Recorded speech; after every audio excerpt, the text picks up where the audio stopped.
إن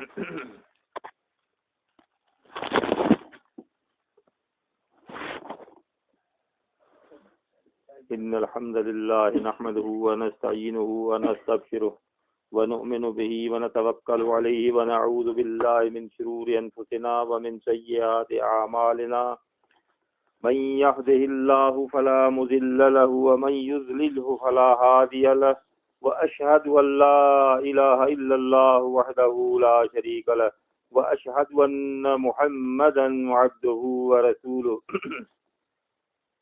أما بعد فإن خير الحديث كتاب الله وخير الهدي هدي محمد صلى الله عليه وسلم وشر الأمور محدثاتها وكل محدثة بدعة وكل بدعة ضلالة وكل ضلالة في النار اللهم صل على محمد وعلى آل محمد كما صليت على إبراهيم وعلى آل إبراهيم إنك حميد مجيد اللهم بارك على محمد وعلى آل محمد كما باركت على إبراهيم وعلى آل إبراهيم إنك حميد مجيد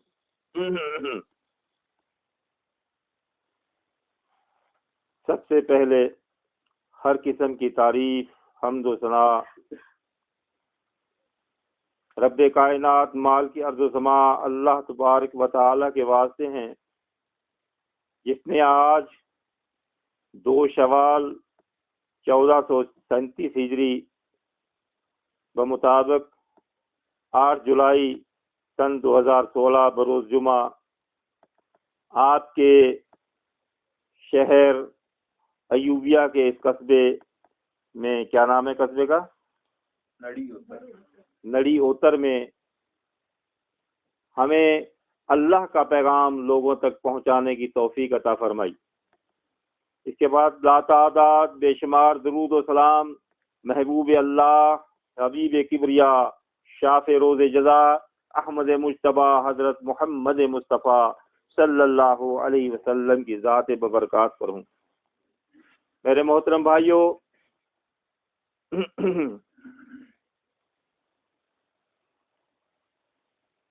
جیسا کہ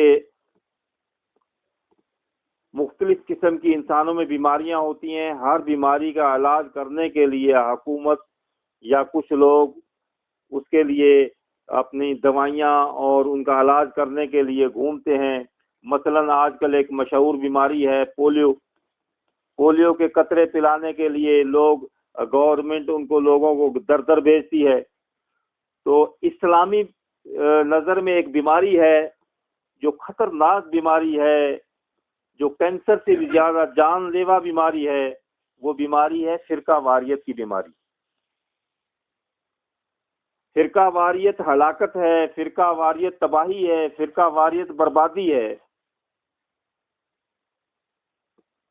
اس لیے رب کائنات نے اس بیماری کے قطرے پلانے کے لیے، اس بیماری سے چھٹکارے کے لیے قطرے پلانے کی رب کائنات نے ہمیں چن لیا ہے، جماعت المسلمین والوں، کہ ہم شہر شہر، گاؤں گاؤں، صوبہ صوبہ، ملک ملک جا کر لوگوں کو یہ قطرے پلاتے ہیں، اتحاد کے قطرے کے لوگ فرقہ واریت سے بچ جائیں۔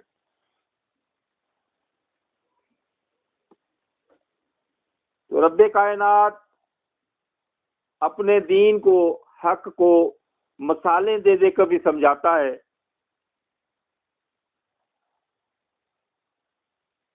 سورہ رعد میں رب کائنات نے ایک مثال فرمائی، اعوذ باللہ السمیع العلیم من الشیطان الرجیم من حمزہ ونفخہ ونفثہ۔ رب نے فرمایا انزل من السماء ماء فسالت اودیۃ بقدرها فاحتمل السیل زبدا رابیا ومما یوقدون علیہ فی النار ابتغاء حلیۃ او متاع زبد مثلہ کذالک یضرب اللہ الحق والباطل فاما الزبد فیذهب جفاء واما ما ينفع الناس فيمكث في الارض کذالک یضرب اللہ الامثال۔ سورہ رعد۔ تو اس میں مثال اللہ نے کیسی پیاری دی سمجھنے والوں. اللہ دیکھو کیسے مثالیں دے دے کر سمجھاتا ہے. اللہ فرماتا ہے جیسے تم دیکھتے ہو آسمان سے پانی برستا ہے. آج بھی دیکھا آپ نے پانی برسا. فصالت اودیہ تم بے قدر ہے، پھر وہ پانی اللہ تعالیٰ جس قدر چاہتا ہے نالے ندیوں کی صورت میں بہنے لگتا ہے. جتنا وہ چاہتا ہے اتنا برستا ہے. وَمِمَّا يُوقِدُونَ عَلَيْهِ فِي النَّارِ ابْتِغَاءَ حِلْيَةٍ أَوْ مَتَاعٍ زَبَدٌ مِثْلُهُ. دوسری مثال یہ دی رب نے کہ جیسے تم دھات کی کوئی بھی چیز مثلا لوہا وغیرہ اپنی ضرورت کی چیز بنانے کے لیے آگ میں ڈالتے ہو، ایک یہ مثال. تو وہ مثال انزل من السماء ماء فسالت اودية بقدرها فاحتمل السيل زبدا رابيا. اللہ نے فرمایا کہ اللہ تعالیٰ نے آسمان سے پانی برسایا، وہ جس قدر چاہا برسایا، پھر وہ بہنے لگا نالے کی صورت میں، ندی کی صورت میں. پھر اس کے اوپر ایک جھاگ بن گئی، پانی کے اوپر پھولی ہوئی جھاگ. اب وہ جھاگ آسمان سے نہیں آئی، آسمان سے نازل کیا ہوا تھا پانی. جھاگ کہاں سے بنی؟ زمین سے. وہ جو گند کچرا ہوتا ہے زمین پر، اس گند کچرے سے جھاگ بنی. پانی صاف و شفاف آیا تھا اوپر سے. اور دوسرا فرمایا وہ جو دھات میں نے بتایا آپ کو کہ لوہا وغیرہ آگ میں ڈالتے ہو تو اس لوہے کے اوپر بھی میل آ جاتی ہے. تو رب نے یہ مثالیں دے کر فرمایا کذالک یضرب اللہ الحق والباطل. یہ میں نے مثال اس لیے دی ہے، رب نے فرمایا کہ تم سمجھ سکو کہ حق کیا ہے باطل کیا ہے. حق کیا ہے باطل کیا ہے. اور فرمایا وہ جو جھاگ ہے وہ ضائع ہونے والی ہے، جھاگ کام آنے والی نہیں ہے. باقی جو پانی ہے اس سے انسانوں کو فائدہ پہنچے گا. فائدہ پہنچانے والی چیز کیا ہے؟ پانی. اور جھاگ جو ہے وہ فائدہ نہیں پہنچائے گی. اللہ نے یہ مثال دی ہے. اب دیکھو آپ نے جی وضو کرنا ہے، اب پانی سے کرو گے یا جھاگ سے؟ پانی سے. غسل کرنا ہے پانی سے کرو گے جھاگ سے؟ یعنی آپ کو پاک کیا کرے گا؟ پانی یا جھاگ؟ پانی پاک کرے گا. اب اس جو اللہ تعالیٰ نے پانی برسایا اوپر سے، پھر اس کی دوسری مثال صحیح بخاری میں موجود ہے. اللہ کے رسول صلی اللہ علیہ وسلم نے فرمایا پانی برستا ہے زمین پر، پانی آسمان سے آتا ہے برستا ہے زمین پر.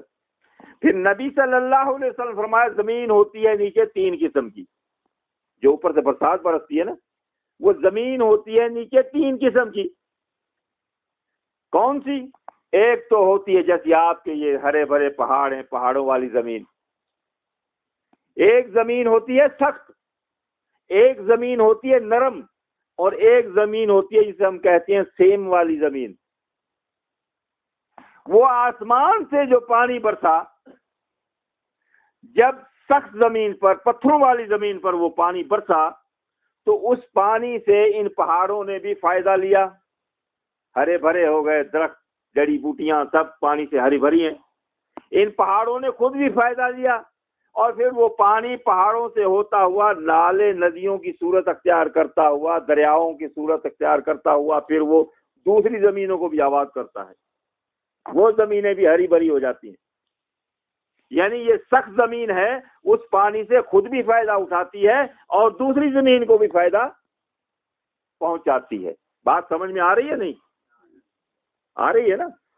تو دوسری کو بھی فائدہ پہنچاتی ہے. اب دوسری زمین ہے ایک نرم زمین، جو اچھی زمین جسے کہتے ہیں. جب اس کے اوپر پانی برستا ہے تو وہ زمین دوسری کو تو فائدہ نہیں پہنچاتی، لیکن خود اس سے فائدہ لیتی ہے. جیسے ہی اس کے اوپر پانی برستا ہے، وہ زمین اپنے اندر جو بھی اس کے اندر ہریالی، جو بیج ہوتے ہیں سب اگاتے ہیں، وہ ہری بھری ہو جاتی ہے، وہ سے خود فائدہ اٹھاتی ہے. تیسری زمین جو ہے، جب وہ سیم والی زمین، کلر زمین، جب اس کے اوپر پانی وہی ہے، پانی میں فرق نہیں ہے، پانی وہی ہے. جب اس زمین پر برسا، اس نے خود بھی فائدہ اٹھایا، آگے دوسرے کو بھی فائدہ پہنچایا، اور جب اس زمین پر برسا اس نے دوسرے کو فائدہ نہیں پہنچایا لیکن خود فائدہ لیا۔ اب جب وہی پانی تیسری زمین پر برسا تو اس زمین نے اس پانی سے نہ خود فائدہ لیا بلکہ اس پانی کو ایسا بنایا، اس پانی کو ایسا خراب کیا کہ وہ پانی سیم والی زمین والا پانی اچھی زمین میں جائے گا تو اس کو بھی خراب کر دے گا۔ ایسے ہی ہے، یہ اللہ تعالیٰ نے، ان کے رسول صلی اللہ علیہ وسلم نے وہ مثالیں دی ہیں جو ہم استعمال کرتے ہیں، ہمارے تجربے میں ہے، ہمارے مشاہدے میں ہے، تاکہ ہم سمجھ سکیں کہ حق کیا ہے، باطل کیا ہے۔ اب وہ جو آسمان سے پانی برسا پہاڑوں پر، اس سے مراد کیا ہے؟ اس سے مراد ایک تو انبیاء علیہ السلام ہے، نبیوں پر پانی برسا، انہوں نے خود بھی فائدہ اٹھایا اور انہوں نے ہم تک پہنچایا۔ دوسرے اس سے علماء کرام بھی مراد ہیں۔ علماء کرام اس پانی کو لیتے ہیں، خود بھی فائدہ اس سے حاصل کرتے ہیں اور پھر اس سے دوسروں کو بھی فائدہ پہنچاتے ہیں۔ دوسری جو نرم مزاج، نرم دل، مخلص لوگ ہوتے ہیں، جب ان کے اوپر یہ برسایا جاتا ہے تو اس حق کو وہ فوراً قبول کر لیتے ہیں، خود فائدہ اپنا اٹھاتے ہیں۔ لیکن وہ سیم والی زمین کی طرح بعض لوگ ایسے ہوتے ہیں جب ان کے اوپر یہ پانی برسایا جاتا ہے تو اس سے خود تو فائدہ نہیں اٹھاتے بلکہ اس دین کو ایسا بنا کر پیش کرتے ہیں کہ دوسروں کو بھی خراب کرتے ہیں۔ اب وہ نازل کس پر ہوا، کیا ہوا؟ سورہ محمد میں رب کائنات نے فرما دیا بما نزل علی محمد وهو الحق من ربهم۔ نزل، انزل، نازل کیا پانی۔ اب یہاں مثال نزل کس پر؟ محمد صلی اللہ علیہ وسلم پر نازل ہوا۔ ہاں، اس سے پہلے بھی تو نازل ہوا تھا نا، ابراہیم علیہ السلام پر نازل ہوا، موسیٰ علیہ السلام پر نازل ہوا، نوح علیہ السلام پر نازل ہوا، تمام نبیوں پر نازل ہوا پہلے۔ وہ حق تھا، وہ حق تھا، ہم اس کو بھی حق مانتے ہیں لیکن اس کو کیسے مانتے ہیں؟ وہ حق تھا، لیکن بما نزل علی محمد، جو محمد صلی اللہ علیہ وسلم پر نازل ہوا وہ حق ہے، حق ہے اور قیامت تک رہے گا۔ یہ فرق ہے، یہ حق قیامت تک رہے گا۔ اب ظاہر یہ ہوا جو محمد صلی اللہ علیہ وسلم پر نازل ہوا وہ ہے پانی۔ وہ کیا ہے؟ پانی، وہ ہے حق، وہ ہے پانی۔ اور جو محمد صلی اللہ علیہ وسلم پر نازل نہیں ہوا وہ کیا ہے؟ جھاگ۔ وہ کیا ہے؟ وہ زمین پر بنی ہے۔ وہ کہاں بنی ہے؟ زمین پر بنی ہے۔ آسمان سے کیا نازل ہوا؟ پانی۔ اب پانی کی تشبیہ اللہ نے کس کو دی؟ جو محمد صلی اللہ علیہ وسلم پر نازل ہوا۔ محمد صلی اللہ علیہ وسلم پر کیا نازل ہوا؟ دین اسلام۔ کیا نازل ہوا؟ دین اسلام۔ کہاں سے نازل ہوا؟ اللہ کی طرف سے دین اسلام نازل ہوا۔ اور جو مذاہب ہیں وہ نازل ہوئے ہیں؟ نہیں ہوئے۔ کتنی آسان سی بات ہے۔ دین اسلام کے علاوہ جو بھی مذاہب ہیں، جس نام کا بھی مسلک یا مذہب ہے، وہ نازل نہیں ہوا، وہ زمین پر بنا ہے، اور زمین پر بننے والی چیز جھاگ ہے۔ کیا ہے؟ جھاگ ہے، اور وہ جھاگ انسانوں کو فائدہ نہیں پہنچائے گی بلکہ جھاگ تو انسانوں کو اور گندا کر دے گی اور بیمار کر دے گی۔ ایسے ہی ہے، آسمان سے نازل ہوا پانی، اب کیا ہوا؟ جھاگ نے اس کو ڈھانک لیا۔ جھاگ نے، آپ نے دیکھا ہوگا کہیں، ہم نے تو مشاہدے کیے ہیں، بعض جگہ ایسے نا پانی جا کر کسی اس میں جمع ہو جاتا ہے، اس کے اوپر اتنی موٹی جھاگ آ جاتی ہے، پانی نظر ہی نہیں آتا، جھاگ نظر آ رہی ہے اوپر۔ تو آج وہی دور ہے، جو اسلام نازل ہوا تھا وہ اتنا جھاگ نے چھپا رکھا ہے کہ آج اسلام نام نظر نہیں آتا کہیں پر، مذاہب پر آتے ہیں، یہ کیا ہے جی فلاں مذہب، یہ کیا ہے جی فلاں مذہب۔ آپ نے سنا ہوگا ابھی رمضان گزرا ہے، یہ جی افطار کا ٹائم ہے فقہ حنفی کے مطابق، یہ افطار کا ٹائم ہے فقہ جعفری کے مطابق۔ بھائی کیوں نہیں لکھتے؟ یہ افطار کا ٹائم ہے دین اسلام کے مطابق. بات سمجھ میں آ رہی ہے نا؟ یہ افطار کا ٹائم ہے دین اسلام کے مطابق. بھائی دین اسلام ہو تو لکھے نا، دین اسلام ہو تو. اچھا اگر وہ کہتے ہیں کہ نہیں یہ دین اسلام ہے، تو میں تو کہا کرتا ہوں پھر آئندہ رمضان آ رہا ہے تو لکھ کر دکھائیں کہ دین اسلام ہے. دین اسلام کے مطابق افطاری کا ٹائم یہ ہے، دین اسلام کے مطابق سحری کا ٹائم یہ ہے. لکھ کر دکھائیں. نہیں دکھائیں گے. اس کا مطلب وہ اسلام نہیں ہے. اسلام اوپر سے نازل ہوا. مذاہب جھاگ ہیں، مذاہب 4 مذہب 5 مذہب 6 مذہب جتنے بھی ہیں، جس کا نام دین اسلام نہیں وہ سب مذہب ہیں. وہ سب اس کو کہیں گے مذہب، مسلک یا مذہب، دین اسلام نہیں کہیں گے. اور مذاہب زمین پر بنے، اور جھاگ جب بنتی ہے نا وہ گند کچرے سے بنتی ہے. کس سے بنتی ہے؟ پانی صاف و شفاف آتا ہے نا اوپر سے، تو نیچے جو گند کچرا ہوتا ہے تنکے وغیرہ ان سے مل کر وہ پھر جھاگ بن جاتی ہے. جھاگ پیئیں گے کھائیں گے بھی نقصان دے گی، بیمار ہوگا انسان. جھاگ سے کپڑے دھوئیں گے تو پھر بھی صاف نہیں ہوں گے، میلے ہوں گے اور زیادہ. غسل کریں گے بھی پاک نہیں ہوں گے. تو دین اسلام پاک کرنے والا ہے، دین اسلام تمہیں صاف کرنے والا ہے. دین اسلام میں صفائی ہے. مذاہب میں لڑائی ہے. مذاہب میں کیا ہے؟ لڑائی ہے. وہ ہماری سندھی زبان میں کہتے ہیں اسلام سچو باقی سب ڈچو. یعنی اسلام سچا باقی سب ڈچا. جس کا نام اسلام ہے وہ صحیح ہے. اور اسلام کس پر نازل ہوا؟ محمد صلی اللہ علیہ وسلم پر. اور مذاہب اوروں کے ناموں پر ہیں، اوروں کے ناموں پر ہیں. تو لہذا ثابت یہ ہوا کہ آسمان سے نازل ہوا اسلام، ہم نے اسلام کی پیروی کرنی ہے. اس لیے اللہ تعالیٰ نے یہ حکم فرما دیا سورہ اس میں اعراف میں. کیا فرمایا؟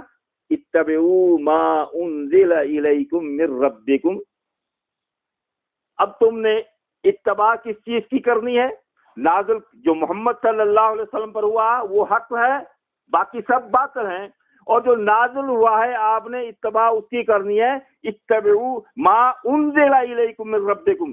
جو رب کی طرف سے اوپر سے جو نازل ہوا ہے اس کی اتباع کرنی ہے. جو زمین پر بنے ہیں اس کے لیے فرما دیا ولا تتبعوا من دونہ اولیاء. کلمے میں انکار سے شروع ہوتا ہے لا الہ، کوئی الہ نہیں الا اللہ مگر اللہ. یہاں بھی ایسے ہی ہے، اتباع کرنی ہے. اتبعوا ما انزل الیکم من ربکم، جو رب کی طرف سے نازل ہوا. ولا تتبعوا من دونہ اولیاء، اس کے علاوہ اولیاء کی اتباع نہیں کرنی. اولیاء کی اتباع نہیں کرنی. اتباع کس کی کرنی ہے؟ جو رب کی طرف سے نازل ہوا. یعنی جھاگ کی اتباع، جھاگ سے غسل نہیں کرنا، جھاگ سے وضو نہیں کرنا، جھاگ سے کپڑے نہیں دھونے. پانی سے غسل کرنا ہے، پانی سے وضو کرنا ہے، پانی سے کپڑے دھونے ہیں. تو پاکائی کس سے ملے گی؟ اب جہنم سے نجات کس سے ملے گی؟ اسلام سے، جو آسمان سے نازل ہوا. جو آسمان سے نازل ہوا وہ کتنے ہیں؟ ایک. آسمان سے نازل ہوا دین اسلام. دین اسلام کتنے ہیں؟ ایک. دو تو نہیں ہے نا. اگر کوئی دین اسلام دو ہے تو غلط ہے نا. آپ فوراً کہہ دیں گے بھائی اسلام تو ایک ہے، دو کیسے کہہ رہے تم؟ تو اگر وہی شخص اٹھ کر کہے جی 4 مذاہب چاروں حق، بھائی دین تو ایک ہے، 4 کہاں سے آ گئے؟ ہاں تو یہ ایک ہے. جو ایک ہے وہ اسلام ہے، جو اسلام نہیں وہ ایک نہیں، وہ ایک نہیں. اور اسلام پر عمل کرنے والے بھی، کیونکہ اسلام ہے اس پر عمل کرنے والے بھی ایک ہوں گے. اور جو اسلام کے علاوہ مذاہب ہیں ان پر عمل کرنے والے ایک کبھی نہیں ہو سکتے. بات سمجھ میں آ رہی ہے نا؟ بات میں تھکا ہوا بھی ہوں، دماغ میرا ساتھ نہیں دے رہا ہے، دوپہر کو آرام بھی نہیں کیا، لیکن اللہ تعالیٰ کی توفیق سے جو ہوا آپ کے سامنے بیان کر دوں گا. اب جو آسمان سے نازل ہوا جو محمد صلی اللہ علیہ وسلم پر، میں اس حدیث کے بارے میں اتنا سوچا کرتا ہوں. جماعت المسلمین کی حدیث ہے اور دوسری جو ہیں احکامات لوگوں تک پہنچانے میں ہمیں کتنی محنت کرنا پڑتی ہے، کہاں کہاں جانا پڑتا ہے، کچھ کرنا پڑتا ہے. لیکن ایک حدیث ایسی ہے جو اللہ تعالیٰ نے ہر شخص تک ایسے پہنچائی ہے جو بچہ اس حدیث سے واقف ہے، لیکن اس کا بھی کوئی مقصد ہے. یہ اللہ کی قدرت ہے. کون سی؟ 73 فرقوں والی 73 فرقوں والی حدیث علماء نے نہیں پہنچائی، کسی نے اس کے اوپر محنت نہیں کی لوگوں تک پہنچانے کی. لیکن آپ یہاں پر بھی کسی سے پوچھ لو، اس آپ کے پہاڑی علاقوں میں لوگوں سے پوچھو، اس کو بھی پتا ہوگا کہ نہیں اللہ کے نبی نے فرمایا میری امت 73 فرقے بنے گی. تو یہ لوگوں تک اللہ تعالیٰ نے کیسے پہنچائی یہ حدیث؟ بچے تک پہنچی، مرد عورت تک پہنچی. کیوں؟ اللہ تعالیٰ قیامت کے دن اس لیے کہ قیامت کے دن کو یہ نہ کہہ سکے کہ اللہ مجھے علم نہیں تھا. یہ حجت قائم کرنے کے لیے اللہ نے پہنچا دیا کہ تم تک یہ بات نہیں پہنچی تھی، میرے نبی نے فرمایا تھا میری امت 73 حصوں میں تقسیم ہو جائے گی. کوئی شخص نہ نہیں کر سکے گا. ہاں سنی ہوئی تھی نا. تو ابو داؤد کی حدیث ہے، اللہ کے رسول صلی اللہ علیہ وسلم نے فرمایا وَإِنَّ هَذِهِ الْمِلَّةَ سَتَفْتَرِقُ عَلَىٰ 73 یہ میری ملت 73 حصوں میں تقسیم ہو جائے گی. 72 فی النار 72 جائیں گے دوزخ میں. دوزخ میں کتنے جائیں گے؟ 73 میں سے 72 جائیں گے نا. وَوَاحِدٌ فِي الْجَنَّةِ ایک جائے گا جنت میں. کس نے فرمایا؟ اللہ کے رسول صلی اللہ علیہ وسلم نے فرمایا ایک جائے گا جنت میں. اب یہ فرمان آسمان سے نازل شدہ ہے نا، آسمان سے نازل شدہ ہے نا، جھاگ تو نہیں ہے نا، پانی ہے. تو فرمایا 72 کہاں جائیں گے؟ 72 جھاگ ہوں گے. 72 کیا ہوں گے؟ پانی تو ایک ہے نا، جھاگ ایک چیز سے نہیں بنی نا. پانی تو ایک ہے جو آسمان سے نازل ہوا. تو وہ جو نازل ہوا تھا وہی جنت میں جائے گا. باقی جو جھاگ ہے وہ 72 ہیں. 72 دوزخ میں جائیں گے. واحد فی الجنہ ایک جنت میں جائے گا. کتنی آسان سی بات ہے سمجھنے والے کے لیے. اب وہ جو سم والی زمین ہے، کلدر والی زمین، وہ اس حدیث کی گڑبڑ کرتے ہیں. پھر اس حدیث کو پیش کرنے میں بھی ایسا گڑبڑ کرتے ہیں تاکہ لوگ سمجھ ہی نہ سکیں. مجھے ایک مفتی صاحب کی بات یاد آ گئی. ہمارے ہاں سندھ میں دیر شریف ہے، آپ لوگوں نے سنا ہوگا. وہاں کے تھے عبد الکریم صاحب، بہت بڑے بزرگ تھے، جمعیت علماء اسلام کے صوبہ سندھ کے امیر بھی تھے. ہم اس کے پاس گئے، 2 شخص تھے. ہم اس کے مدرسے میں گئے. ان سے جا کر ہم نے کہا جی ہم جو ہے آپ سے کچھ مسئلہ پوچھنے آئے ہیں.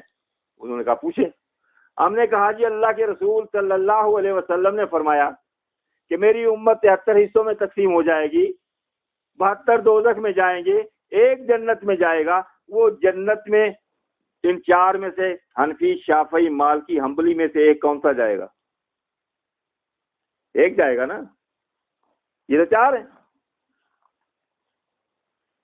تو اس نے کہا کہ تم اس کیا سمجھو گے؟ انہوں نے پھر اپنی بڑائی بیان کی کہ میں لگے 36 سال میں نے 11 حدیثوں کی کتابیں مدرسے میں پڑھائی ہیں، تم کیا سمجھو گے حدیثوں کو؟ میں نے کہا بزرگوں میں آپ کے پاس سمجھنے ہی تو آئے ہیں، سمجھائیں آپ ہمیں. اب یہ اس نے کہا جی دیکھو وہ بھی ایسے جیسے آپ کا یہ گاؤں ہے نا، وہ بھی گاؤں ہے ان کا، کمبر شہر اس کے ساتھ گاؤں ہے یہ دیر شریف. تو بولا میرے گاؤں سے جیسے کمبر تک 4 راستے جائیں. کتنے؟ 4 راستے. جو جس راستے سے جائے گا وہ کمبر پہنچ جائے گا نا. اب اگر آپ کے اس گاؤں سے کوئی کہے جی پنڈی کو 4 راستے جاتے ہیں، کوئی مانے گا شخص کہ نہیں راستہ تو ایک ہی ہے، سڑک سے ٹوٹی پھوٹی سی آئے ہیں ہم، پہاڑوں کی جڑ میں جا رہی، یہ تو ایک ہی سڑک ہے. اگر 4 سڑکیں بن بھی نہیں سکتی، یہ دماغ تسلیم ہی نہیں کرتا کہ ایسا وقت آئے گا بھی نہیں کہ یہاں آپ کے لیے 4 سڑکیں بن جائیں. لیکن اپنے جھاگ کو صحیح ثابت کرنے کے لیے اس نے کہا جی میرے گاؤں سے کمبر تک 4 سڑکیں ہوں، جو بھی جس سڑک سے سفر کرے گا وہ کمبر پہنچ جائے گا نا۔ میں نے کہا بزرگوں ناراض نہ ہونا، یہ آپ نے جو مثال دی ہے اس حدیث کو سمجھانے کے لیے، یہ مشاہدے کے بھی خلاف ہے اور اللہ کے رسول کے فرمان کے بھی خلاف ہے۔ مشاہدے کے اسی لیے خلاف ہے کہ آج تک کمبر سے آپ کے شہر تک 4 راستے نہ تو بنے ہیں اور نہ ہی بن سکتے ہیں۔ زیادہ میں زیادہ ملک اتنی ترقی کر جائے تو 2 راستے تو بن سکتے ہیں، 2 روڈ، جس کو ہم ون وے کہتے ہیں۔ لیکن ون وے جب 2 روڈ بنیں گے پھر بھی آپ کے گاؤں سے کمبر تک جائے گا ایک راستے سے، اگر وہ دوسرے آنے والے راستے سے جائے گا، راستے میں سارجنٹ کھڑا ہوگا، اس کو چالان کر دے گا، اندر کر دے گا، پھر بھی ایک راستہ جائے گا۔ یہ تو ہے مشاہدے کے خلاف آپ کی بات۔ اور حدیث کے خلاف آپ نے فرمایا واحد فی الجنہ، ایک جائے گا جنت میں، واحد۔ اور مفتی صاحب آپ فرمائے ہو اربع فی الجنہ، آپ فرما رہے ہو 4 جائیں گے جنت میں، نبی فرماتا ہے 1 جائے گا جنت میں۔ بھئی بات کس کی سچی؟ یعنی وہ سم والی زمین، جو کلر والی زمین ہے نا، دیکھو اس حدیث کو بھی کیسے گڑبڑ کر کے بیان کرتے ہیں، لوگوں کی سمجھ میں نہ آئے بات، کیسے سیدھے سیدھے الفاظ ہیں، 1 جائے گا جنت میں۔ وہ تو وہ ہیں کہیں پہ، یہ اپنے دوسرے یہاں پر آپ نے بھائی نے بتایا کہ یہاں اکثریت اہل حدیثوں کی ہے، ان سے بھی ہم جب سوال کرتے ہیں بھئی آپ تو اہل حدیث ہو نا، حدیث کو ماننے والے، بھئی واحد فی الجنہ، 1 جائے گا نا جنت میں، ہمیں چھوڑیں، جماعت المسلمین کو آپ چھوڑیں۔ بھئی جماعت غربا اہل حدیث، ان کے امیر ہیں عبد الرحمان سلفی کراچی میں، جمعیت اہل حدیث ان کے امیر ہیں ساجد میر، جماعت الدعوہ ان کے امیر ہیں حافظ سعید۔ تینوں جماعتیں الگ، تینوں کے امیر الگ، اور تینوں جماعتوں کے منشور الگ، کہلواتے ہیں تینوں اہل حدیث۔ تو میں کہتا ہوں وہ واحد فی الجنہ، 1 جائے گی جنت میں، حدیث ہے، سب مانتے ہو، اب بتا دو تینوں میں سے 1 کون سی جائے گی؟ ہمیں چھوڑیں، آپ تینوں میں سے 1 کون سی جائے گی؟ کوئی جواب نہیں ہے، کوئی ہے ہی نہیں نا، جھاگ ہے نا، جھاگ سے وہ کیسے جواب دیں گے؟ ان کے پاس پانی ہو تو جواب دیں نا۔ اب آئے پانی سے جواب پوچھتے ہیں اس کا، بما نزل، جو نازل ہوا اس سے پوچھتے ہیں کہ وہ واحد فی الجنہ والی جماعت، وہی الجماعت، وہ جماعت ہوگی، وہ کون سی ہوگی؟ صحیح بخاری سے مسلم میں موجود ہے، اللہ کے رسول صلی اللہ علیہ وسلم سے سوال کیا گیا، حضرت حذیفہ رضی اللہ تعالی عنہ نے پوچھا وَهَلْ بَعْدَ هَذَا الْخَيْرِ مِنْ شَرٍ، اس خیر کے بعد کوئی شر کا دور آئے گا؟ قال نعم، فرمایا ہاں شر کا دور آئے گا، اللہ کے نبی نے فرمایا شر آئے گا، دعات علی ابواب جہنم، ایسے لوگ پیدا ہوں گے جو جہنم کے دروازوں پر کھڑے ہو کر لوگوں کو دعوت دیں گے۔ کس نے فرمایا؟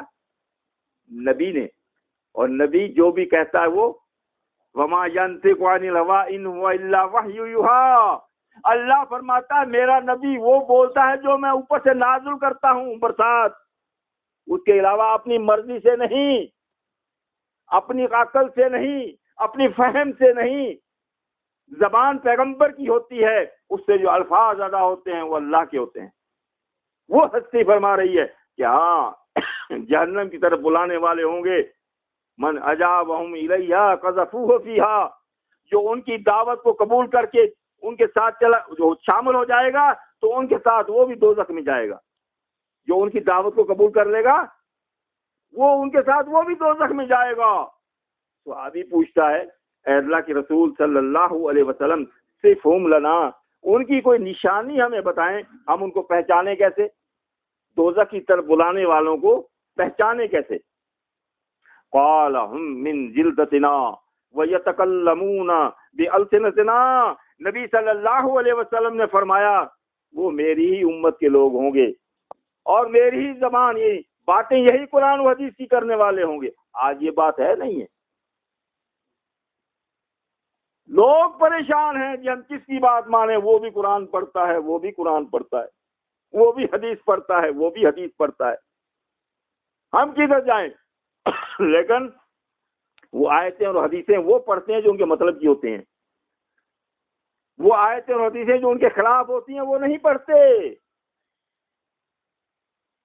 نہیں پڑھیں گے۔ اگر قرآن و حدیث پڑھتے ہیں، بھائی ہم ان کو پوچھتے ہیں، ایک جنت میں جائے گا نا؟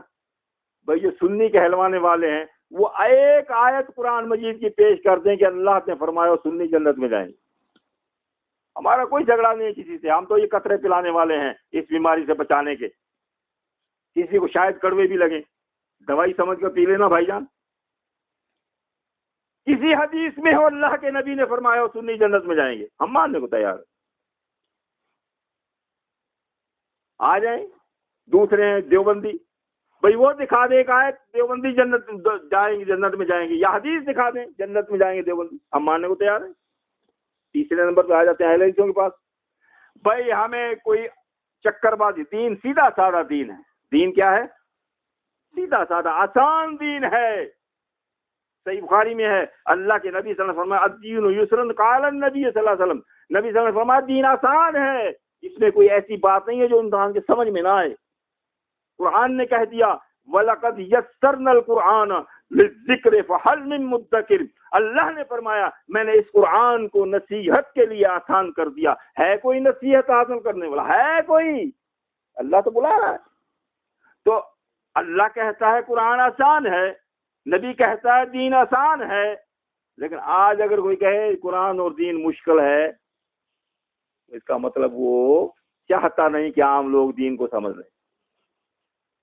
تو اس آسان دین میں ہمیں بھائی وہ دعویٰ کرنے والے دکھا دیں، ایک آیت ایسی دکھا دیں جس میں یہ ہو کہ اہل حدیث جنت میں جائیں گے، آوارہ کسی سے کوئی جھگڑا نہیں۔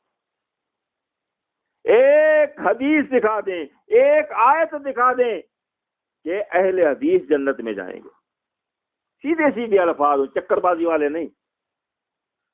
دین سیدھا سادہ ہے، وہ سیم والی زمین نہ بنے، نرم زمین بنے یا پہاڑوں والی زمین بنے، اس پانی کو خالص ہم تک پہنچائیں، خالص عوام تک پہنچائیں، انشاءاللہ عوام میں اس کا اثر ظاہر ہوگا، ہری بھری ہوگی۔ تو وہ واحد فی الجنہ، اللہ کے نبی نے فرمایا ہاں شر کا دور آئے گا، صحیح بخاری کی حدیث سن رہے تھے نا آپ، جو ان کی دعوت کو قبول کرے گا ان کے ساتھ وہ بھی دوزخ میں جائے گا، 72 دوزخ میں جائیں گے، وہ بھی تو دعوت دیں گے نا اپنے اپنے فرقے کی، دیں گے نہیں دیں گے؟ اور واقعی آج دیکھو ہر فرقہ دے رہا ہے، تبلیغی جماعت اپنی جماعت کی دعوت دے رہی ہے، جمعیت اہل حدیث اپنی جماعت کی، جماعت دعویٰ اپنی جماعت کی، جماعت قربان اپنی جماعت کی، جماعت اسلامی اپنی جماعت، تمام جماعتیں اپنی اپنی جماعتوں کی دعوت دے رہے ہیں۔ تو اب یہ سب تو حق نہیں ہو سکتے نا، یہ بات کڑوی کیوں لگتی ہے؟ ہم تو نہیں کہتے نا، اللہ کے نبی نے فرمایا ایک حق ہے نا، اور تم بھی کہتے ہو ایک حق ہے، اور حق کیا ہے؟ قرآن نے بتا دیا، جو محمد صلی اللہ علیہ وسلم پر نازل ہوا بس وہ حق ہے۔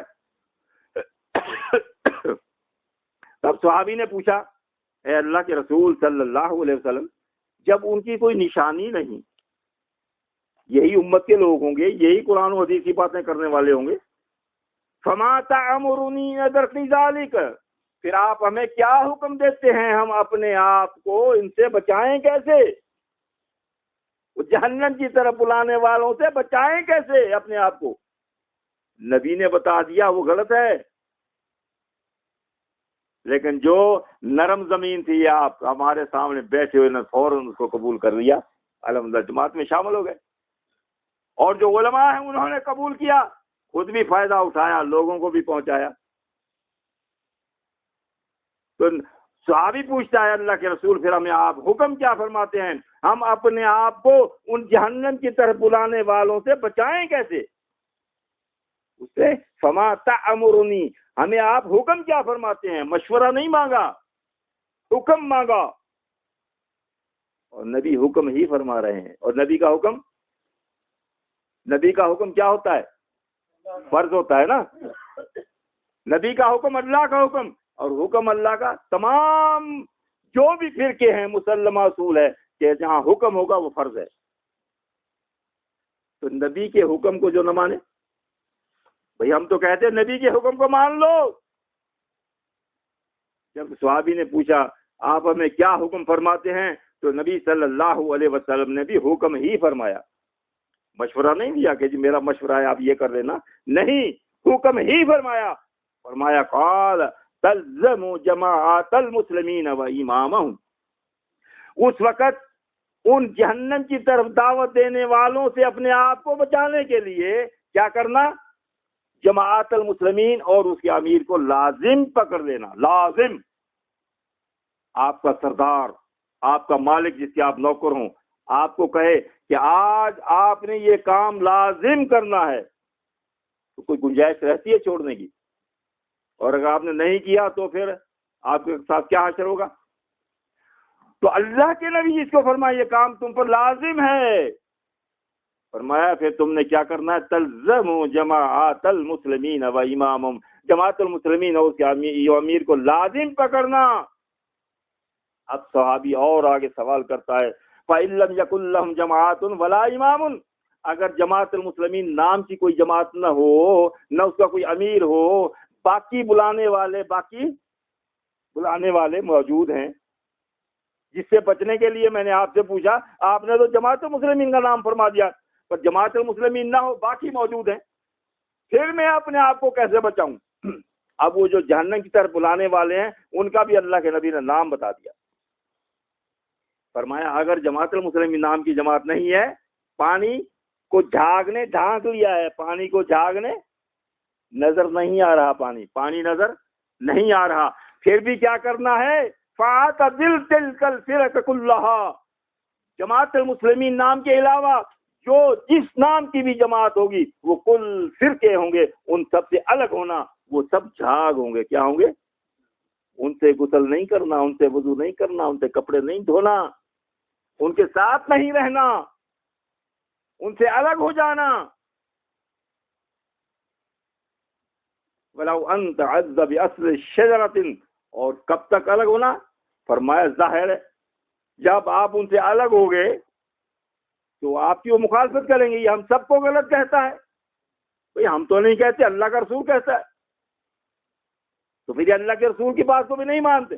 اب آپ سے جی وہ کیا کریں گے؟ آپ کا بائیکاٹ کر دیں گے، ان سے کھانا پینا بند، جی لینا دینا بند، گفتگو بند.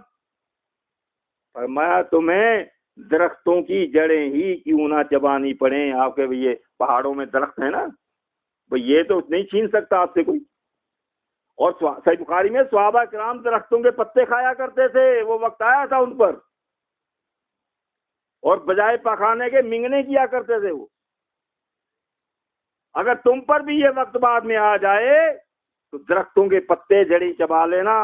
بھوک سے بچنے کے لیے بھی کسی فرقے میں نہ چلے جانا.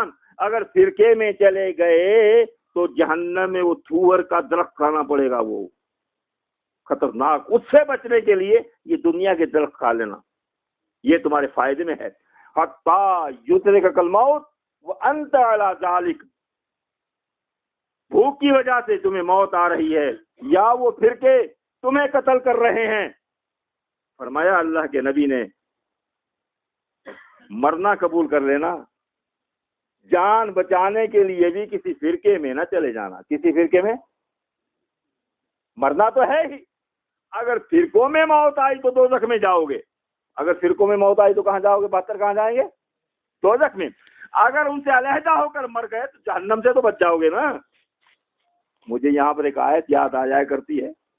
اللہ رب العزت نے فرمایا انما حرم علیکم المیتۃ والدم ولحم الخنزیر وحل بغیر اللہ. اللہ تعالیٰ نے 4 چیزیں حرام کی ہیں، نام لے کر حرام کی ہیں. مردار حرام ہے، خون حرام ہے، سور کا گوشت حرام ہے، غیر اللہ کے نام کی چیز حرام ہے. نام لے کر حرام چیزیں کی ہیں اللہ نے. اور بعد میں فرمایا اگر جان لا رہی ہے تو جان بچانے کے لیے ان میں سے کھا سکتے ہو. جان بچانے کے لیے مردار کھا سکتے ہو، جان بچانے کے لیے سور کھا سکتے ہو، جان بچانے کے لیے جو خون کھا سکتے ہو، جان بچانے کے لیے غیر اللہ کے نام کی چیز کھا سکتے ہو، جان بچانے کے لیے فرقے میں نہیں جا سکتے. بات سمجھ میں آ رہی ہے نہیں؟ سور کھانے والا جنت میں جا سکتا ہے، مردار کھانے والا جا سکتا ہے، فرقے میں رہنے والا جنت میں؟ تو بھی ہمیں تو جنت چاہیے نا۔ یہ حدیث ان کی سمجھ میں نہیں آتی ہے، اصل میں ان کی دکانداری کا مسئلہ ہے اور کچھ نہیں ہے۔ اللہ تعالیٰ ان کو سمجھ دے۔ کیا ہم بھوکے مر رہے ہیں؟ ہم نے ان سب کو چھوڑ دیا، اللہ تعالیٰ ہمیں بھی تو روزی دے رہا ہے نا، ہم تو بھوکے نہیں مر رہے نا، اللہ سب کو دے رہا ہے نا۔ تو اللہ پر جب یقین ہوگا، رازق وہ ہے، سب کو دے گا۔ یہ تو صحیح بخاری سے مسلم میں حدیث ہے۔ اب اور حدیث سناؤں؟ طبرانی کبیر جلد 12 صفحہ نمبر 440 پر حدیث مبارکہ لکھی ہوئی موجود ہے۔ اللہ کے رسول صلی اللہ علیہ وسلم نے فرمایا، من فارق جماعت المسلمین شبرا فقد خلا رفقۃ الاسلام من عنقہ۔ جو شخص جماعت المسلمین سے اس سے ایک بالشت برابر بھی الگ ہوا، اس نے اپنی گردن سے اسلام کا پٹا، اور جب اسلام کا پٹا اتارا تو کیا بن گیا؟ پھر یہ کہیں گے یہ فتوے دیتے ہیں۔ اسلام پر عمل کرنے والا مسلم ہوتا ہے، مسلم اسلام کا فاعل ہے۔ یہ پڑھے لکھے حضرات بیٹھے ہیں علماء کرام، مسلم اسلام کا فاعل ہے، اسلام پر عمل کرنے والا، اسلام کو قبول کرنے والا، اسلام پر چلنے والا، یہ مسلم ہے۔ تو اسلام پر چلنے والا مسلم ہے، مذہب حنفی پر چلنے والا حنفی ہے، شافعی پر چلنے والا شافعی ہے، مالکی پر چلنے والا مالکی ہے، ظاہر ہے نا۔ اور اسلام پر چلنے والا مسلم ہے۔ تو فرمایا جو جماعت المسلمین سے ایک بالش برابر بھی ہوا، اس نے اپنی گردن سے اسلام کا پٹا اتار پھینکا۔ کس نے فرمایا؟ اللہ کے رسول صلی اللہ علیہ وسلم۔ بھائی اسلام کس کے پاس ہے؟ جماعت المسلمین کے پاس۔ فرقوں کے پاس اسلام نہیں ہے، ان کے پاس مذاہب ہیں۔ اور حدیث سن لیں، مخالفت کرنے والے بھی سن لیں۔ اللہ تعالیٰ کو تو پتا تھا نا کہ مخالفت کرنے والے بھی آئیں گے، اللہ نے اپنے محبوب کے ذریعے پہلے ہی ان کو یہ پیغام پہنچا دیا۔ مخالفت کرنے والوں، جماعت المسلمین کی مخالفت کرنے والوں سن لو، اللہ کے رسول نے اس کے لیے کیا فرمایا۔ مستدرک حاکم جلد اول صفحہ نمبر 117 پر حدیث مبارکہ لکھی ہوئی موجود ہے۔ اللہ کے رسول صلی اللہ علیہ وسلم فرمایا، من خالف جماعت المسلمین شبرن فقد خلا رفقۃ الاسلام من عنقہ۔ جس شخص نے جماعت المسلمین کی مخالفت کی، اس نے بھی اپنی گردن سے اسلام کا پٹا اتار پھینکا۔ مخالفت کس کی؟ جماعت المسلمین کی۔ آپ بھائی جماعت المسلمین کے علاوہ جو بھی جماعتیں ہیں، میں نام نہیں لیتا، ہمیں ایک حدیث دکھا دے کہ ان جماعتوں میں شامل ہونے کے لیے اللہ کے نبی نے حکم دیا ہو۔ سیدھی سی بات، بھائی ایک حدیث دکھا دے ان کی جماعتوں سے الگ ہونے والا، اسلام سے الگ۔ ایک حدیث دکھا دیں ان کی جماعتوں کی مخالفت کرنے والا، اسلام سے الگ۔ ہم تو حدیثیں دے رہے ہیں آپ کو، جماعت المسلمین سے الگ ہونے والا، اسلام سے خارج، جماعت المسلمین کی مخالفت کرنے والا، اسلام سے الگ۔ اور سن لے، باقی اسلام تو اسلام، باقی بچ گئی نماز۔ سعید بن منصور جلد 2 صفحہ نمبر 195 پر حدیث مبارکہ لکھی ہوئی ہے صحیح سند کے ساتھ۔ اللہ کے رسول صلی اللہ علیہ وسلم نے فرمایا، من فارق جماعت المسلمین فلا صلاۃ له حتی یرجع الیہم۔ فرمایا جو شخص جماعت المسلمین سے الگ ہوا، اس کی نماز بھی قبول نہیں جب تک واپس جماعت المسلمین میں نہ آئے۔ بس پڑھتے رہو نمازیں۔ بھئی میری فتویٰ تو نہیں نا، کسی مفتی کی فتویٰ تو نہیں نا، اللہ کے نبی کا فرمان ہے۔ کیا یہ سارے فرقے نمازیں نہیں پڑھتے؟ سب پڑھتے ہیں۔ اللہ کے پیغمبر نے فرمایا اس کی نماز ہی قبول نہیں ہے۔ بھئی نبی کی بات مانو نا، ہم اپنی بات تو نہیں منوا رہے۔ صفحہ نمبر، حدیث کا نام، صفحہ نمبر میں نے بتا دیا ہے۔ اگر اس حدیث کے اس جلد 2 کے ایک صفحہ نمبر 195 پر یہ حدیث مبارکہ نہ ہو، جو آپ سزا مجھے اتنا چاہے میں لینے کو تیار ہوں۔ اتنا چیلنج، اتنی سچی بات، پھر بھی اپنا مانے۔ اور وہ جس کا وجود ہی نہیں، جس کا ثبوت ہی نہیں، پھر بھی آپ اس کی تبلیغ کریں، اس کو گاڑ دیں۔ اللہ کے بندو، اللہ سے ڈرو، اللہ سے ڈرو، اللہ سے ڈرو۔ کتنی حدیثیں سن لی؟ 4، 5 سن لیں۔ مستدرک حاکم جلد اول صفحہ نمبر 87 پر حدیث مبارکہ لکھی ہوئی موجود ہے۔ نبی صلی اللہ علیہ وسلم نے فرمایا صلاۃ لا یغل علیہن قلب مؤمن۔ اب یہ کہتے ہیں مومن، ہم تو مومن ہیں، کہتے ہیں نا ان جماعت المسلمین کی ضد میں آ کر کیا کہتے ہیں، ہم تو مومن ہیں۔ بھائی سن لو، مومن مومن ہو یا نہیں؟ اللہ کے نبی صلی اللہ علیہ وسلم نے فرمایا مومن کی 3 باتوں میں دل خیانت نہیں کرتی۔ مومن کی کون سی؟ اخلاص العمل للہ، عمل کا خالص اللہ کے لیے کرتا ہو، کسی اور کے لیے نہیں، اپنے پیٹ کے لیے نہیں، اپنے مذہب کے لیے نہیں، صرف اللہ کے لیے کرتا ہے۔ اور اطاعت الامر، اور اپنے امیر کی اطاعت کرنا۔ نمبر 3 ولزوم جماعت المسلمین، اور جماعت المسلمین کو لازم پکڑنا۔ اگر جماعت المسلمین کو لازم نہیں پکڑا تو وہ مومن نہیں۔ کیا ہے؟ حدیث مبارکہ ہے نا۔ بھئی تو کیسے کہتا ہے؟ اللہ کے نبی نے فرمایا مومن بننا ہے تو جماعت المسلمین، مومن ادھر آ کر بنے گا۔ فیصلہ کس کا ہے؟ نبی کا۔ بھئی ہم بات نبی کی کرتے ہیں، تم جواب میں اپنے علماء کو لے آتے ہو، اپنے مفتیوں کو لے آتے ہو، اپنے بزرگوں کو لے آتے ہو۔ قرآن نے کہا وَلَا تَتَّبِعُوا مِن دُونِهِ اولیاء، اس کے علاوہ اولیاء کی اتباع نہیں کرنی، تم مقابلے میں اولیاء کو لے آتے ہو۔ اللہ کے بندوں کچھ سوچو، غور کرو۔ ہاں، اولیاء کی بات بھی وہ ماننی ہے جو آسمان سے نازل شدہ ہمیں بتائیں۔ وہ اب میں دیکھتا ہوں وہ اولیاء کی بات بھی مانتے ہیں نہیں مانتے، یاد آ گیا۔ سب سے بڑے بزرگ کس کو مانتے ہیں؟ مانتے ہم ہیں، وہ صرف نام کا مانتے ہیں، امام ابو حنیفہ۔ ٹھیک ہے، اب دیکھتے ہیں کہ ابو حنیفہ کی بات کو بھی مانتے ہیں نہیں مانتے۔ الہدایہ کتاب ان کی الہدایہ جز اول صفحہ نمبر 585 پر لکھا ہوا موجود ہے۔ امام ابو حنیفہ فرماتے ہیں لِأَنَّهُ لَا يُمْكِنُ اسْتِفَادَةٌ إِلَّا وَلَا مَنْعَةٌ بِدُونِ الْإِمَامِ وَجَمَاعَةِ الْمُسْلِمِينَ۔ لفظ سمجھ رہے ہیں؟ یہ تو سمجھ میں آ رہی ہے نا، جماعت المسلمین۔ ہاں، اس کا معنی کیا ہے؟ پیچھے سے مضمون چل رہا ہے۔ امام ابو حنیفہ نے فرمایا کہ ہم قصاص نہیں لے سکتے۔ قصاص سمجھتے ہیں نا، خون کا بدلہ خون، سمجھتے ہیں نا، اسلامی جو بدلہ لیا جاتا ہے، اسلامی سزائیں، یعنی دوسرے لفظوں میں یہ سمجھ لے کہ ہم اسلامی قانون نافذ نہیں کر سکتے۔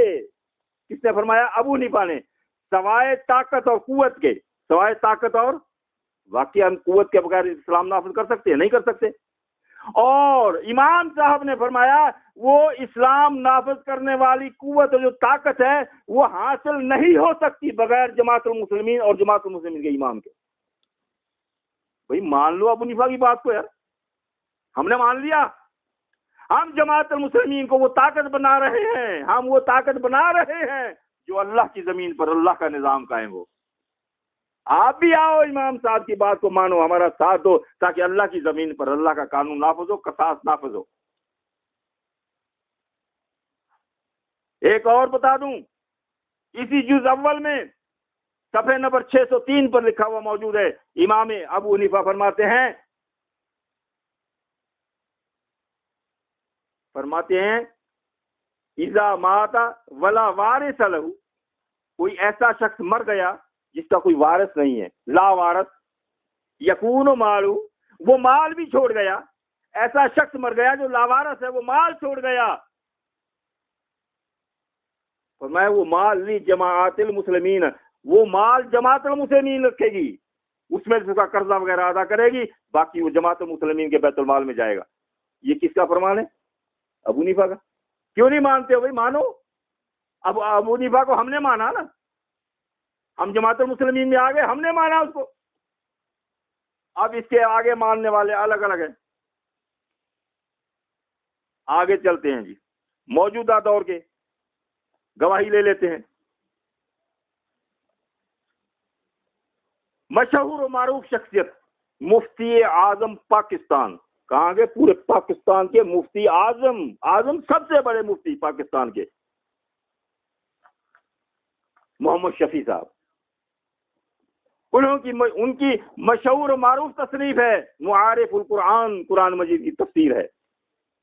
معارف القرآن تمہارے اپنے گھروں میں رکھی ہوئی ہے، اٹھا کر پڑھ لو، جلد 2 صفحہ نمبر 547 کھول کے پڑھ لو، وہاں پر لکھا ہوا آپ کو ملے گا، نہ ملے تو میں بیٹھا ہوں۔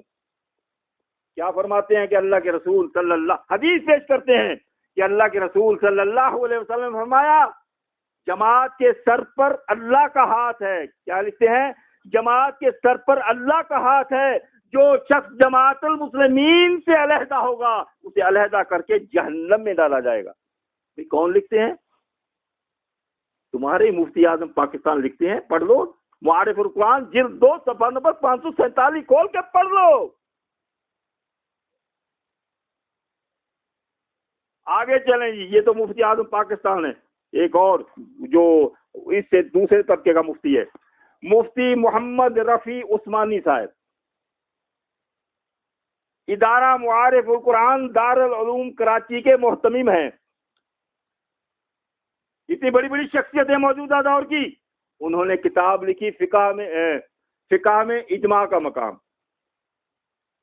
اس کے صفحے نمبر 34 پر لکھتے ہیں، صفحے نمبر نوٹ کر لیں، صفحے، وہ کتاب خریدیں بازار سے، اس میں وہ صفحے دیکھیں، اگر صفحے غلط ہو تو میں آپ کو اپنا موبائل نمبر دے سکتا ہوں، 030132911314 میرا موبائل نمبر ہے، آپ مجھ پر موبائل پر فون کر کے اس کی فوٹو کاپی منگوا سکتے ہیں، انشاءاللہ آپ کو اسی صفحے پر ملے گا جو میں بتا رہا ہوں۔ یہ ہو سکتا ہے ایڈیشن کی وجہ سے کچھ صفحہ آگے پیچھے ہو جائے، جو میرے پاس اس کا صفحہ یہ ہے، لیکن ہے ضرور اس کے اندر۔ صفحہ 34 پر لکھتے ہیں جو شخص بھی اپنے اعتقاد اور عمل میں جماعت المسلمین کا اتباع کرے گا، کون سی جماعت کا؟ وہ خیانت اور گمراہی سے محفوظ رہے گا، وہ خیانت اور گمراہی سے محفوظ رہے گا۔ لکھتے ہیں، آگے لکھتے ہیں، اس حدیث کا حاصل بھی وہی ہے کہ جماعت المسلمین کا متفقہ عقیدہ یا عمل کبھی غلط نہیں ہو سکتا۔ جماعت المسلمین کا متفقہ عقیدہ یا عمل کبھی غلط نہیں ہو سکتا۔ بھائی تمہارے مفتی لکھتے ہیں، ہم نے تو نہیں، اس کی بات مان لو۔ نہیں مانیں گے۔ اور آگے لکھتے ہیں اس حدیث کو 10 صحابہ کرام نے روایت کیا ہے۔ کون سا صفحہ بتایا میں نے آپ کو؟ 34۔ 36 پڑھ لیں، پھر صفحہ 36 پڑھ لیں، اس پر لکھتے ہیں کہ حضرت صلی اللہ علیہ وسلم نے فرمایا، حضرت صلی اللہ علیہ وسلم نے فرمایا، لکھتے ہیں کہ اللہ کا ہاتھ، جماعت المسلمین پر اللہ کا ہاتھ ہے، جو شخص جماعت المسلمین سے الگ راستہ اختیار کرے گا وہ جہنم کی طرف جائے گا۔ کہاں جائے گا؟ کون لکھتے ہیں؟ اللہ کا ہاتھ جماعت المسلمین پر ہے، جو ان سے الگ راستہ اختیار کرے گا، کن سے؟ جماعت المسلمین سے، جو ان سے الگ راستہ اختیار کرے گا وہ جہنم کی طرف جائے گا۔ بھائی تمہارے مفتی فتویٰ دے رہے ہیں جماعت المسلمین سے الگ راستہ جہنم کی طرف جا رہا ہے، ہم بھی تو اللہ کے نبی کی بات بتا رہے ہیں آپ کو۔ اسی فقہ میں اجماع کا مقام صفحہ نمبر 37 پڑھ لیں، آگے اور پڑھ لیں، ایک اور حوالہ دے دو۔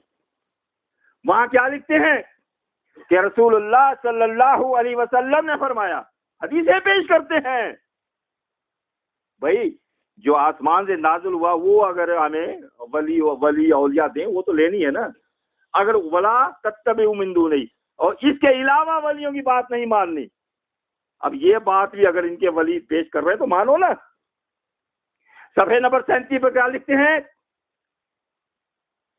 لکھتے ہیں کہ رسول اللہ صلی اللہ علیہ وسلم نے فرمایا، جس شخص نے جماعت المسلمین سے الگ راستہ اختیار کیا،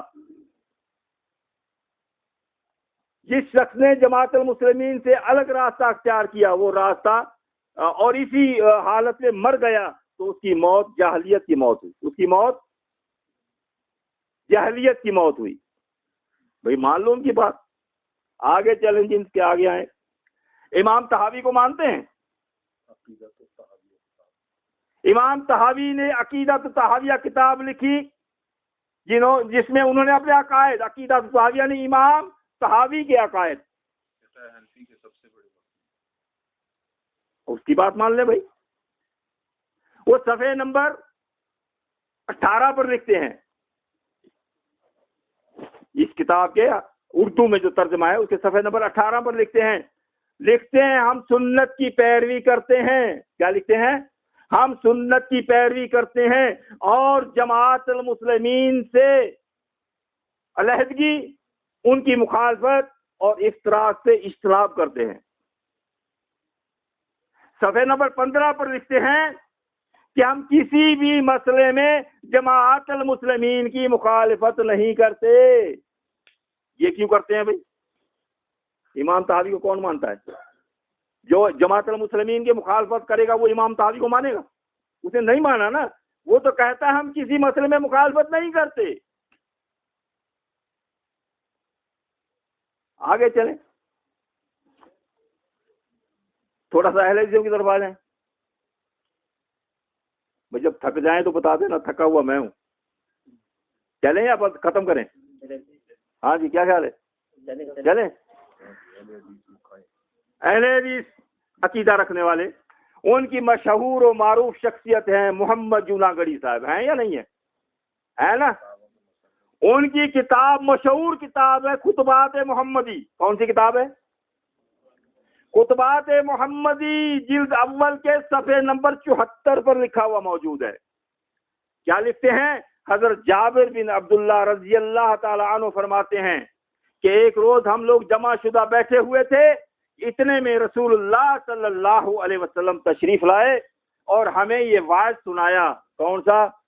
فرمایا اے جماعت المسلمین، اللہ سے ڈرتے رہو، صلح رحمی کرتے رہو، کیونکہ کسی بھی نیک کام کا ثواب صلح رحمی کے ثواب سے زیادہ عجلت اور سرعت والا نہیں ہوتا.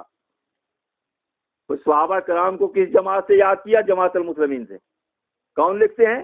اہل حدیثوں کی بزرگ ہستی محمد جوناگڑی صاحب، بابا اہل حدیث. اہل حدیثوں کی ایک اور شخصیت موجودہ دور کی، خالد گرجاخی صاحب، سب جانتے ہیں اس کو بھی.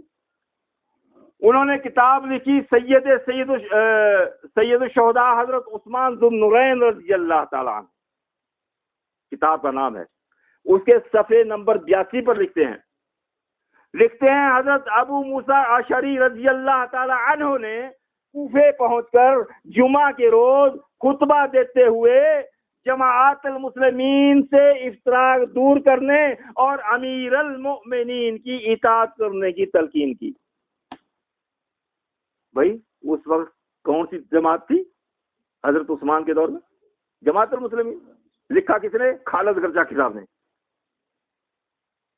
ایک اور لے لیں حدیثوں کا، حافظ میر محمد ابراہیم سیالکوٹی صاحب، یہ بھی مشہور شخصیت ہے ان کی. انہوں نے کتاب لکھی تاریخ اہل حدیث. اللہ اکبر، کتاب ہے تاریخ اہل حدیث. اندر کچھ اور ہے. اندر کیا ہے؟ صفحے نمبر 52 پر لکھتے ہیں ابن سبا نے جو جماعت تیار کی تھی. ابن سبا کون تھا؟ ابن سبا نے جو جماعت تیار کی تھی، وہ لکھتے ہیں مصر، کوفہ اور بصرہ سے ہزاروں کی تعداد میں حج کے بہانے مدینہ طیبہ میں آ کر جمع ہو گئی. لکھتے ہیں 30 سے 40 دن تک حضرت عثمان رضی اللہ تعالی عنہ کے مکان کا محاصرہ کیے رہی. لکھتے ہیں آ کر 18 ذوالحج کو چند مفسدین نے اس وقت جبکہ حضرت عثمان رضی اللہ تعالی عنہ کھول کر قرآن مجید کی تلاوت فرما رہے تھے، نہایت بے دردی سے قتل کر ڈالا. لکھتے ہیں مفسدین کے گھر گھی کے چراغ جلے. مفسدین فساد کرنے والوں کے گھر گھی کے چراغ جلے اور جماعت المسلمین کا شرازہ بکھر گیا. کون سی جماعت کا؟ بھائی اہل حدیثوں کی علماء، آپ بتاؤ بھائی تمہارے علماء نے غلط لکھا ہے یہ؟ بھائی اپنے علماء کی مان لو. نہیں مانیں گے. مجھے قرآن مجید کی آیت یاد آ رہی ہے، وَمَخْتَلَفَ الَّذِينَ أُوتُوا الْكِتَابَ إِلَّا مِن بَعْدِ مَا جَاءَهُمُ الْعِلْمُ بَاغِيًا بَيْنَهُمْ، اہل کتاب نے اختلاف نہیں کیا، ان کے پاس ہدایت واضح ہو چکی، علم ہو چکا تھا یہ حق ہے، لیکن ضد میں آ گئے، ضد میں آ کر حق کا انکار کر دیا۔ آج یہ بھی ان کو علم ہو چکا ہے کہ حق یہی ہے، لیکن ضد میں آ گئے۔ اللہ ضد سے بچائے، اللہ تعالیٰ ضد سے بچائے۔ ہم ان کے خیر خواہ ہیں، ہم ان کے خیر خواہ ہیں۔ ہاں بھائی، کون کون سے رہ گئے باقی؟ اور کوئی جماعت رہ گئی؟ جماعت اسلامی رہ گئی؟ جماعت اسلامی کا سنا نہیں؟ جماعت اسلام بریلویوں کا بھی رہ گیا۔ جماعت اسلامی کے مشہور بانی ابو العلا مودودی صاحب، ان کی مشہور و معروف تصنیف ہے قرآن مجید کی تفسیر، کون سی ہے؟ تفہیم القرآن، جلد اول اٹھا لیں اردو میں، صفحہ نمبر 48 پر کھول کر پڑھیں، آپ کو لکھا ہوا ملے گا۔ لکھتے ہیں، یہ مدینے کے حالات لکھ رہے ہیں، لکھتے ہیں ایک قسم کے منافق وہ تھے جو قطعاً اسلام کے منکر تھے، لیکن محض فتنہ برپا کرنے کے لیے جماعت المسلمین میں داخل ہو جاتے تھے۔ کون سی جماعت میں؟ بھائی اللہ کے نبی کے دور میں تو جماعت المسلمین تھی، فتنہ برپا کرنے کے لیے منافق اس میں آتے تھے، تو تم نے جماعت اسلامی کیوں بنائی؟ جماعت اسلامی، اسلامی بتاؤ، اسلامی، اسلام تو اسلام ہے نا، اسلامی کے معنی نہیں، اس کی مثال دے دوں میں آپ کو، مثال دے کر، صلاۃ میں نے کیا ہے؟ صلاۃ نماز، صلاۃ میں نے نماز، صلاتی مانا میری نماز، صلاتی یہاں لگنے سے کیا بن گیا؟ میری۔ قرآن مجید میں کل ان صلاتی، اے نبی آپ کہہ دیجئے میری نماز، ٹھیک ہے؟ اسلام تو اسلام، وہی یہاں اس کے ساتھ لگی اسلامی، یعنی کیا ہوا؟ میرا اسلام۔ جماعت اسلامی یعنی مودودی صاحب کے اسلام کی جماعت، یہی ہوا، یہی ہوا نا۔ تو بھئی ہمیں تو اللہ کے رسول صلی اللہ علیہ وسلم، اللہ کے نبی کے بھی نہیں، اللہ کے اسلام والی چاہیے، اور وہ ہے جماعت المسلمین۔ وہ کیا ہے؟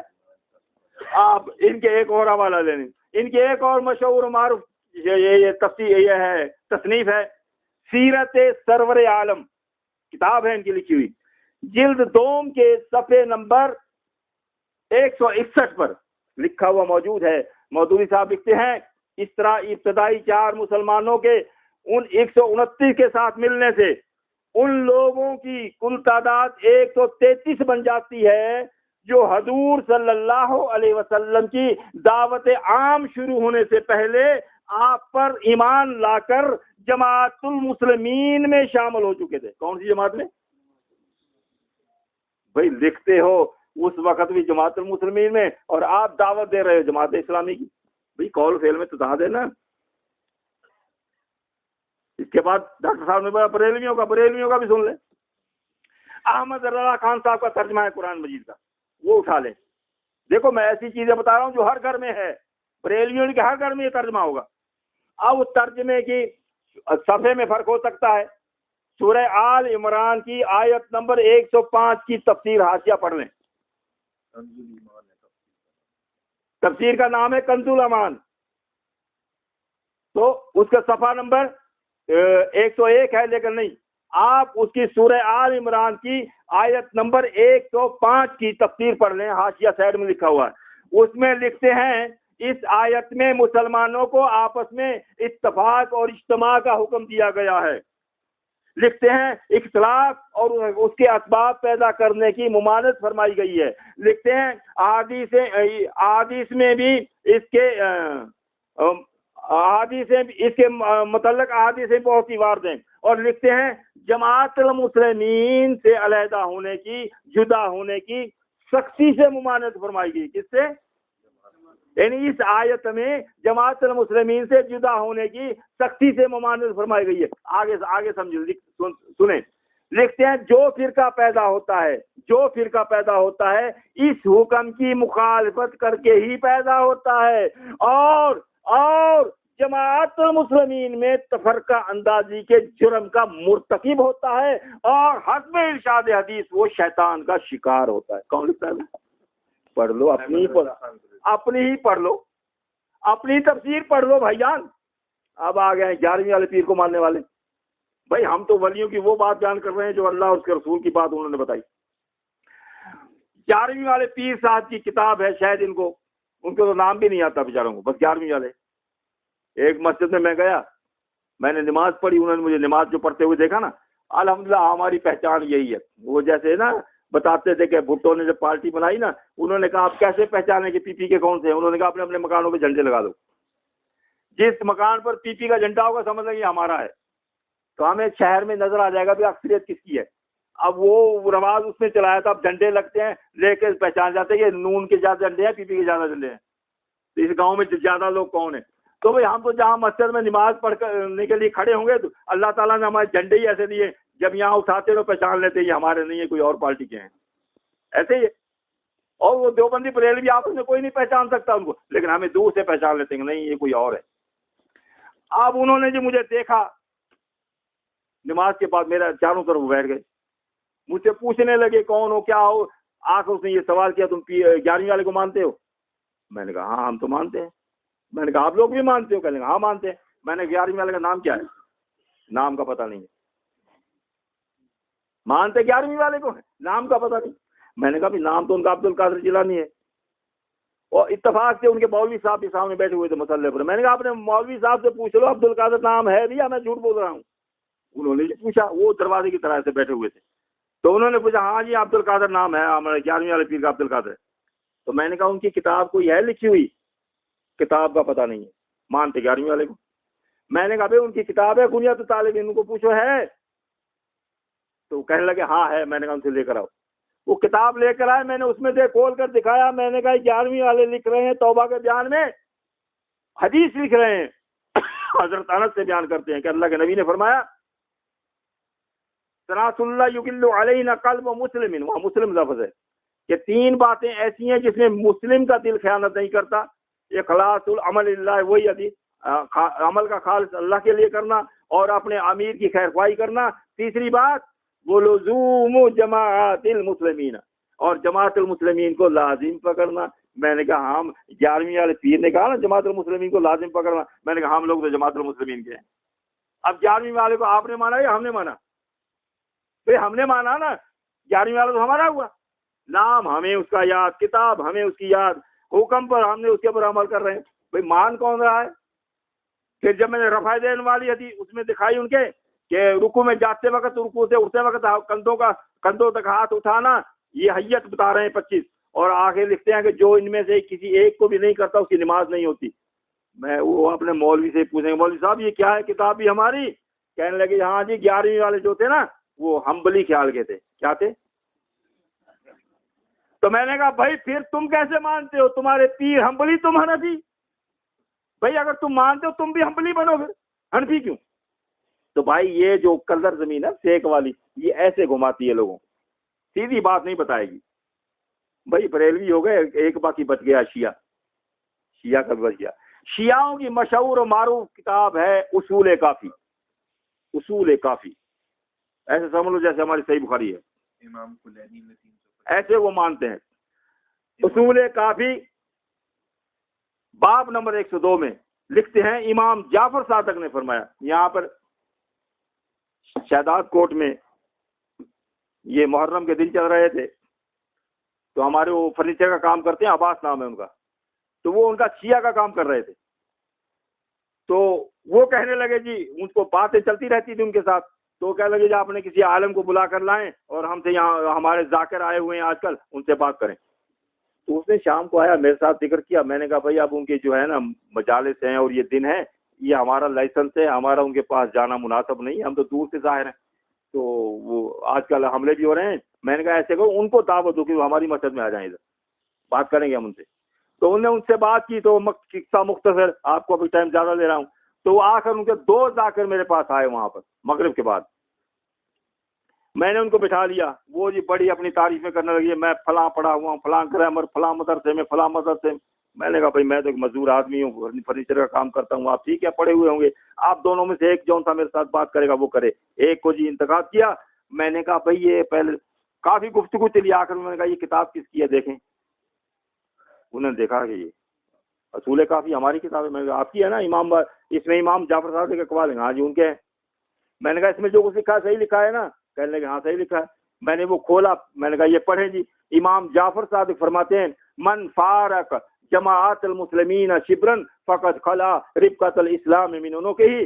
امام جعفر صادق نے فرمایا جو شخص جماعت المسلمین سے ایک بالشت برابر بھی الگ ہوا اس نے اپنی گردن سے اسلام کا پٹا اتار پھینکا. میں نے کہا ذاکر صاحب آپ یہ اسلام کا پٹا پہنے جماعت المسلمین میں شامل ہوں، یا مجھے دکھائیں امام جعفر صادق کا ایک قول کہ جو جماعت شیعہ سے الگ ہوا وہ اسلام سے الگ ہوا. دکھا دیں مجھے. نہیں دکھا سکتے. بھائی امام کو تو ہم مانتے ہیں، بھائی ان بزرگوں کو ہم مانتے ہیں. تم کہاں سے مانتے ہو؟ تم ہر چیز وہ مانتے ہو جو تمہارے مطلب کی ہوتی ہے، تمہارے فائدے کی ہوتی ہے. قرآن کی بھی وہ مانو گے جو تمہارے فائدے کی ہوگی، حدیث کی بھی وہ مانو گے جو تمہارے فائدے کی ہوگی. جو تمہارے خلاف ہوگی اس کو وہ اس زمین کی طرح بنا کر پیش کرو گے لوگوں کے، تاکہ لوگ بھی اس سے فائدہ نہ اٹھائیں. اب یہ آپ نے سمجھ لیا آسمان سے کیا نازل ہوا تھا؟ پانی. جھاگ کہاں سے بنی؟ زمین پر. اب میں نے اب تک جہاں جو کچھ آپ کے سامنے پیش کیا کیا کیا؟ پانی. مانی کیا کیا؟ پانی. اس کے خلاف جو ہیں وہ ہیں مذاہب. کیا ہیں مذاہب؟ جھاگ. الحمدللہ یہ اللہ کا فضل ہے، اللہ تعالیٰ نے یہ پانی ہمیں نصیب دیا ہے. اب ہم ان کے وہ نالے ندیاں بنے، اوروں کو بھی سیلاب کریں، وہ بھی ہرے بھرے ہوں. ہم اس پانی کو لے کر لوگوں کے گھروں تک پہنچائیں تاکہ وہ بھی اس سے فائدہ اٹھائیں. اللہ تعالیٰ ہم سب کو جو کچھ ہم نے سنایا اللہ ہمارا قبول فرمائے، ہمیں عمل کی توفیق عطا فرمائے. اللہ تعالیٰ ان موجودہ فرقوں کو حق سمجھ کر قبول کرنے کی توفیق عطا فرمائے. اس امت کو فرقہ واریت کے عذاب سے بچائے. وأقول قولي هذا استغفر الله لي ولكم.